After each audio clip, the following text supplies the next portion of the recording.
નમસ્કાર. ટચુકડી વાતોમાં આપ સૌનું લાંબા સમય બાદ ફરીથી સ્વાગત છે. આજની ટચુકડી વાર્તાનો ટોપિક છે માણસાઈ. એક માણસે સુંદર મજાનું મકાન લીધું. એની બહાર એક સુંદર મજાનો બગીચો હતો, જેમાં વિવિધ પ્રકારના ફળો તેમજ વિવિધ પ્રકારના ફૂલો ઉગતા હતા.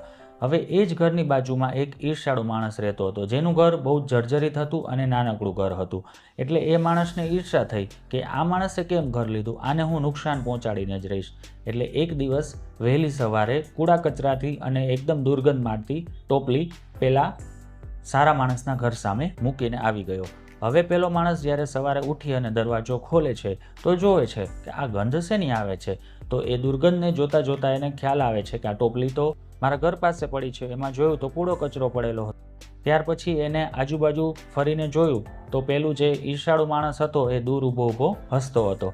એટલે એને ખ્યાલ આવી ગયો કે આ ટોપલી જરૂર પેલા માણસની જ છે. એટલે એને ટોપલી અંદર લઈ ગયો, સરસ મજાની સાફ કરી દીધી અને ત્યારબાદ એને સારા સારા ફળો અને સારા સારા ફૂલ ભરી અને એ ટોપલી પોતાના ઘરમાં રાખી.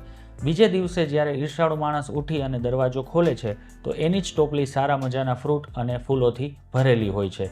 એટલે એ જોઈ અને એને રડવું આવી જાય છે. એનો વિચાર એવો હતો કે હું બીજે દિવસે ઉઠીશ ત્યારે મારા ઘરની સામે પણ કૂડો કચરો હશે અને હું એની જોડે ઝઘડો કરીશ અને એને આ ઘર છોડીને જવા માટે મજબૂર કરીશ. પરંતુ પેલા માણસે એની માણસાઈ છોડી નહીં. આપણી પાસે રાગ, દ્વેષ, ઈર્ષા વધુ હોય તો આપણે પણ બીજાને રાગ, દ્વેષ અને ઈર્ષા જ દઈએ. આપણી અંદર માણસાઈ હોય, ભલાઈ હોય અને બીજાનું હંમેશા સારું વિચારવાની ભાવના હોય તો આપણે હંમેશા બીજાનું સારું જ કરતા હોઈએ છીએ.